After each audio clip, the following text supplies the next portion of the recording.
Hi there. So, we got The Sword Part 2. Now, before we get to the episode, the theme song of She-Ra and the Princesses of Power, we finally got our theme song segment.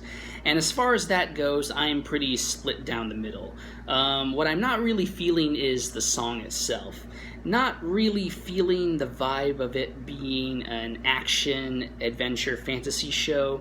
But I'm going to be fair because we have gotten shows in the past where the songs themselves are really unorthodox or don't really suit it at first, but you eventually go along with it. Best example being the Steven Universe theme song. But while I am really not feeling the song so far, when it comes to showcasing the future good guys, future bad guys, and how it was composed, revolving around Adora, Glimmer, and Bow, and the foreshadowing of Catra and how she will be important later on, I really loved that. So, to reiterate on the theme song, not really feeling the song itself, but the composition and the entire segment itself, 2 thumbs up. Now, for the episode itself, yeah, as I predicted, you really needed part 2 in order to grab yourself into the show, because after seeing this, I am much more excited to see where things will be going. The character dynamics, the mysteries that we find out here, and just so much more that we'll be getting. I am really psyched for the rest of this show. My favorite segment of this episode was near the beginning when they reach the ruins, because it raises so many mysteries of what's going on and Adora's backstory. Who is She-Ra? Who are the first ones? What are these ruins? Adora can understand this lost language, and Eternia and Castle Grayskull. Now, like I said before, I'm not really well versed in Masters of the Universe, so this just puzzled me. Will it follow the old show in that Eternia and Etheria are these 2 separate realms? Does this mean He-Man and Adam and Skeletor will be showing up at some point?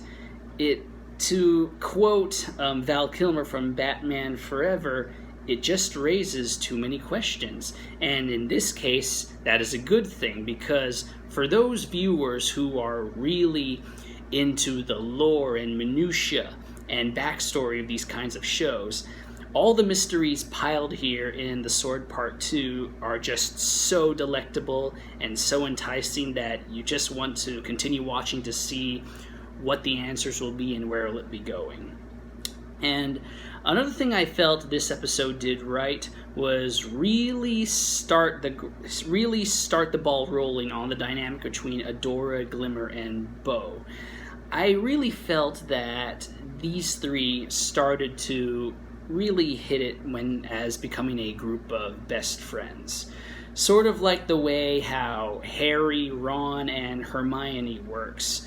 And I feel like we kind of get a similar dynamic between Adora, Glimmer, and Bow. So we will be seeing how that will be going, especially since Adora is a defector from the Horde. Now, for the best characters, that's pretty amusing for me because if you remember in The Sword Part 1, I was really mentioning how, in order, my favorite characters were, if I remember, yes, Glimmer, Adora, Catra, and Bow. Well, in The Sword Part 2, I kind of found that reversed. I felt Bow was the best character of this episode because he really seemed the most competent, the most willing to trust Adora in the current situation. Whereas Catra, I'll be getting more into this later on, but I felt I really started to warm up to Catra here, and I'm really curious to see how things will be going for her. Adora, while I felt that her portions in the village and she gets to really learn what excitement is was neat, I felt that her as a character didn't really gel with me. But I'm sure that will be changing later on as the show progresses. And Glimmer, I honestly found pretty intolerable in this episode. Not really wanting to trust Adora, being really stubborn, pushing herself too much to her limit. She started to get a little on my nerves here, which I really did not want because I just like Glimmer in the show so much. She is just so stubborn in what she wants to do. She clearly shows, like I said before, that she has this potential for character development, but in this episode it really seems like she really does not deserve it. But to her credit, she comes to that realization later on when she starts to run out of energy and come to the conclusion that no, her mother is right, she is not ready, and yet with Bo's support she will prove herself. And speaking of Catra, yes, Catra's motivation here is really interesting, especially when she is trying to get Adora to return to the Fright Zone and the Horde. Catra, to my surprise, this really shocked me, she isn't really in it for the Horde to win, and she knows that Shadow Weaver has been duping her and everybody all this time.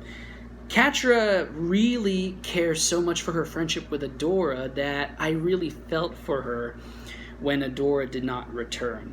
And considering that the theme song showed how Catra and Adora will be a huge part of this show and the character conflict and dynamic, so Catra, now if that is the beginning of the reason why a lot of people like Catra, I can see why. Now, what did I not like about this episode? There are more nitpicks, more I felt that they really weren't fleshed out or explained more. The idea of Adora not really having fun before in the Fright Zone and part of the Horde, or having a birthday party, that portion in when she was in the village and having all this fun did kind of feel out of left field. But I feel that more to be because, to be honest, we didn't really get a whole lot of Adora and her life as part of the Horde.